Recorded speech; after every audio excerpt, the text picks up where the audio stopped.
श्री दत्तप्रबोध अध्याय 46. गोरक्षनाथांना दत्तात्रयांचा उपदेश. अध्यायाला सुरुवात करूयात. गिरनार पर्वतावर संत सज्जनांच्या मेळाव्यात श्री दत्तात्रयाने गोरक्षनाथाला त्यांनी विचारलेल्या प्रश्नांचे उत्तर देतो म्हणून सांगितलं. ते प्रश्न उत्तर ऐकायला बाकीचे सगळे उत्सुक होते. त्या श्रोत्यांनी दत्तात्रयांना विनंती केली की आपली अमृतवाणी ऐकण्यास आम्ही आतुरलो आहोत. हे ऐकतात श्री सद्गुरुनाथांनी आपल्या निरूपणास 7 श्लोकांनी सुरुवात केली. पहिला श्लोक होता तो असा होता. या श्लोकातून त्यांनी आपण कोण आहोत हे सांगितलं. देवान लोकान सुरान रावा वर्णाश्रमम रणैव कुलम न जातिः न धूम मार्गो न च दीप्त मार्गो ब्रह्मैव रूपम परमार्थ तत्वम. या श्लोकाचा अर्थ असा की इंद्र, वरुण, सविता, कुबेर, गणगंधर्व, यक्ष, किन्नर, रुद्र, रुद्रगण, अप्सराय या साऱ्यांहूनही पर हा वेगळाच आहे. तो या सगळ्यांच्यातला तर नाहीच, पण तो यम, पितृगण, प्रजापती, सनक सनंदन, महामूर्ती, सनत कुमारादी विभूती यांच्यातलाही नाही. या सगळ्यांहून तो पर निश्चितच वेगळा आहे, आगळा आहे. वेदशास्त्र पुराणात श्रुती शाखेतही तो बसत नाही. कर्मधर्म मार्गात त्याचा समावेश होत नाही. सप्तधातू, सप्तसागर, सप्ताद्री, मेरू मांदार, सप्त पाताळात याची गणती होत नाही. तो पर अपूर्व आहे. पृथ्वी, आप, तेज, वायू आणि आकाश यांचे 25 प्रकार आहेत. त्रिगुणांचा सौरस वारसा त्याला लाभलेला आहे, पण तरीही तो त्यांच्यातला नाही. काळ, वेळ, घटिका, प्रहर, तिथे, मास, संवत्सर, ऋतू, अयन, पर्वत, प्राकार यांच्यातही तो बसत नाही. त्याचा विचारच वेगळा आहे. तो कर्मधर्म या 2 मार्गातला नाही. तोही दीप्तिमान आहे, आक्रम विक्रम आहे, पण तरीही तो कर्मधर्मातला नाही. तो वेगळा आहे. तो सर्वातीत आहे. सर्वातीत काळ व्यापूनही निराळा राहणारा तो सर्वातीत आहे. काळ अकाळीच्या काळा जाणणारा तो अतर्क्य आहे, अनुपम आहे. गोरक्षा, असा तो पर आहे हे तुझ्या प्रश्नाचं उत्तर. हे समजून घेऊन तू काही शंका घेशील आणि निरूपणाला मूर्ख ठरवशील. तर्काच्या कसावर हे सिद्धांत घासून बघायचा प्रयत्न करून शेवटी या साऱ्याला तर्कट म्हणशील.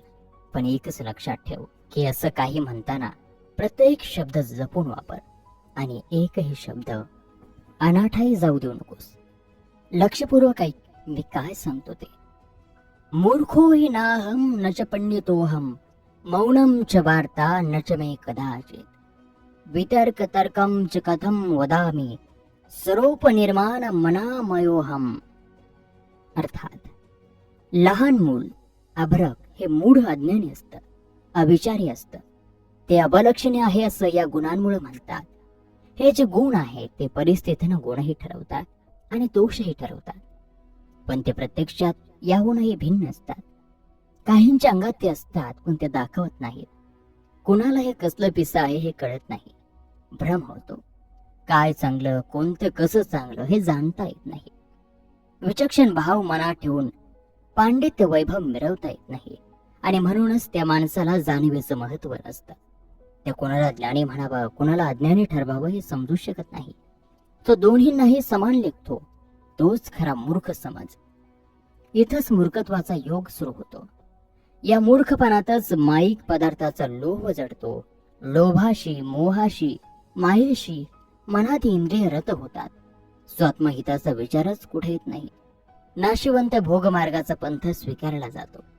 ह्याच भोगमार्गाला डावलून गिरीच्छपणाचा अंगीकार करून निर्विकल्प अभितत्व तू तुझ्या अंगी बाणवलंस तर अहंकाराला, मूर्खपणाला तुझ्या मनात कशासाठी जागा राहील?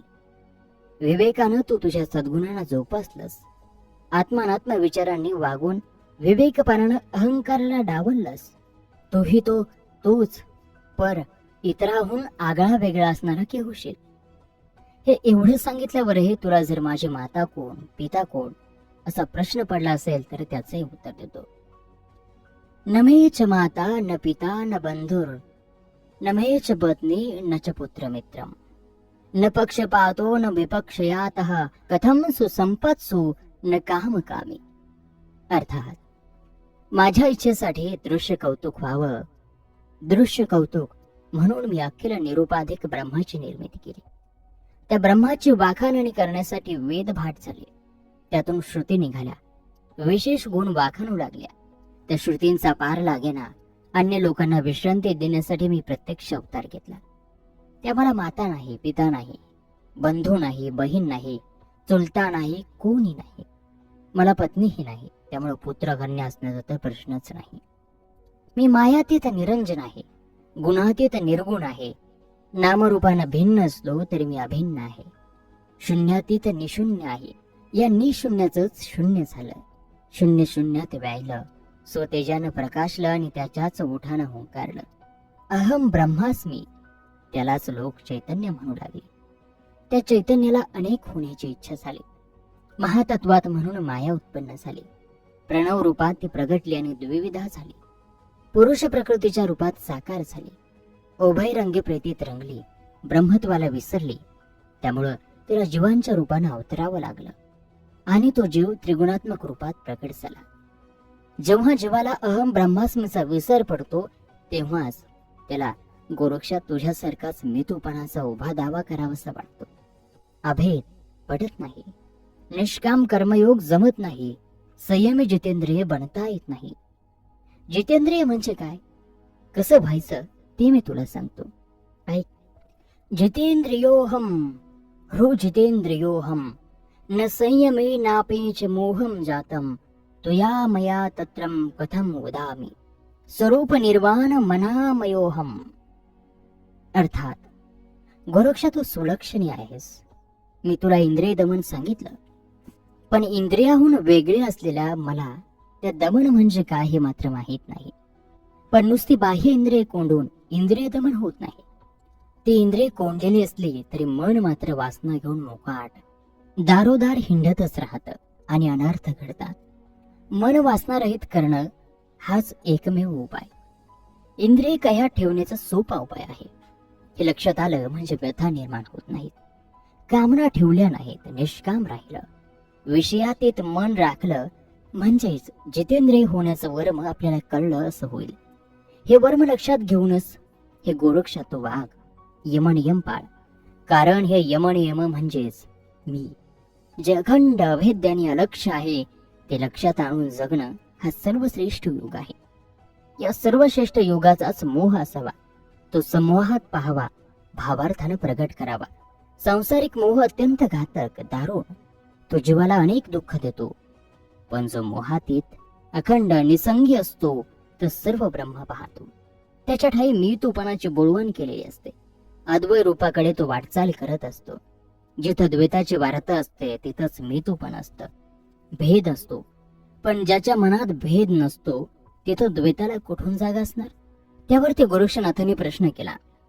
सद्गुरु राया, अवधूता, आतापर्यंत आपण जे मला सांगितलं ते सारं मला पटलं, पण आपण साक्षात समर्थ शिवसनातन जाणला आहात का? गोरक्षनाथांचं हे बोलणं ऐकून श्री दत्तात्रयांना आश्चर्य वाटलं. ते म्हणाले, इतकं सगळं सांगूनही अजून तुझ्या मनात शंका राहिली. त्या शंकेचं निरसन करतो, थांब. शिवम न जानामि कथम वदामि वयम शिवः स्वपरमार्थ तत्वम सत्यम स्वभाहो गगनोपमोहम ज्ञानामृतम तुर्यमतींद्रियोहम. म्हणजे जे सगळं ज्ञानाचं ज्ञान आहे, ध्यानाचं ध्यान आहे, ते हा सर्वात्मक शिव आहे. जे वेदगर्भेचं बीजधन आहे ते सच्चित घन शिव व्यापक आहे. जो सर्वज्ञ, सर्वसाक्षी आणि सर्वागत आहे. जो भूपती, भूतातीत, निसंगी आणि विरक्त आहे. ज्याला आदी, मध्य आणि अंत आहे. ज्याचा विस्तार ब्रह्मस्तंभापर्यंत आहे असा हा शिव व्यापक समस्त आहे. तो शांत, शुद्ध, गमनोपम आहे. बुद्धिमानाचा दाता आहे. इंद्रियांचा चालक आहे. ज्ञानामृत देणार आहे. सर्वत्र त्याचीच सत्ता आहे. सकळ बीजांचे बीज, सकळ गुजांचे गुज तो स्वात्मन्य शिव आहे. तो सनातन सर्वज्ञ आहे. अजित प्राज्ञ आहे. गुणज्ञ, तत्वातीत, गुणातीत, निराकार, निरंजन आहे. अंडपिंड ब्रह्मांडात तोच आहे. सूक्ष्म स्थूल प्रचंडात तोच आहे. त्याशिवाय दुसरं काहीच नाही. शिवोहम हा तर प्रत्यक्ष अनुभव आहे. जिथं जिथं दृष्टी टाकू तिथं तिथं तोच आहे. त्याला जाणल्याशिवाय त्याच्याविषयी बोलण्यात काही अर्थ नाही. हे तुझ्या लक्षात आलं नाही म्हणून तुम्हाला विचारतोस. त्या योगाचं निरूपणही मी तुला सांगतो. अतत्वरूपम नहि वस्तु किंचित तत्स्वरूपम नहि वस्तु किंचित आत्मस्वरूपम परमार्थ तत्वम नहिंसकहम कोपे न चापे हिंसा. म्हणजेच भूतलावर नाना आकार, नाना प्रकार, विविध वस्तू, विविध भूतसंचार असतात. पण हे सारं अवडंबर म्हणजे तत्वसार नाही. 84 लक्ष योनींचा उभारा, व्योम नक्षत्र चंद्र ग्रह तारा, वनस्पती जंगम भूमिधरा म्हणजे हा नाही. देव, दानव, ऋषिगण, अष्टदिक्पाल सर्व संपूर्ण स्वर्ग भूपाताळातील देवता म्हणजे तो नाही. तो त्याचा स्वतंत्र दैवत आहे, तत्व आहे. सार ब्रह्म त्यानं व्यापला आहे. सर्वात्मकी तो आहे. सर्व सूत्र व्यापून तो सर्वातीत झाला आहे. असा हा शिव आहे. गोरक्षा, तुझ्या कल्पनेचा भेद करण्यासाठी एवढं सारं मी तुला सांगितलं. आता तरी मनाचे तर्क वितर्क सोडून दे आणि शुद्ध अंतकरणानं परब्रह्माला सामोरं जा. ते तुझं अंतकरण शुद्ध आणि निर्मम होण्यासाठी आणखी थोडंसं निरूपण मी करतो, ते ऐक, सावधान हो. षडम योगो नच नैव शुद्धम गुरुपदेशो नच नैव शुद्धम मनोविनाशो नच नैव शुद्धम वयम च तत्वम वयमेव शुद्धम. अर्थात योग सिद्धांसाठी नाना योग मार्ग सांगितले आहेत. हर तऱ्हेनं ते आचरणात आणण्याच्या पद्धतीही सांगितल्या आहेत. त्या आचरणात आणण्यासाठी अनेकविध खटटपे करावे लागतात. तामस, हट आणि षडंग मार्गाचा अवलंब करावा लागतो. आहारावर नियंत्रण ठेवून दिवसेंदिवस आहार कमी कमी करत जावा लागतो. एकग्रासी व्हावा लागतं आणि पुन्हा आहार वाढवत नेऊन त्याचा त्याग करावा लागतो. अशा प्रकाराला आहार विहार म्हणतात. हा साधण्यासाठी योगयुक्तीची आवश्यकता असते. कामनिद्रेला जिंकून घ्यावं लागतं आणि अशा प्रकारे साधना दृढावली गेली, आसन घालता आली की निरोधानास सुरुवात होते आणि मन प्रणवाच्या साधनी लागतं. अंतर शुद्ध चोख बनवण्यासाठी त्रिकाळ साधना करावी लागते. कोणी हठयोगाचं पालन करतात, धोती नीती चोखळतात, लंबिनीचा योग आचरतात, शिरा तोडून प्रयोग करतात, मध्यमा वैखरीचा संग धरतात. हा हठयोग सगळ्यात अवघड योग आहे.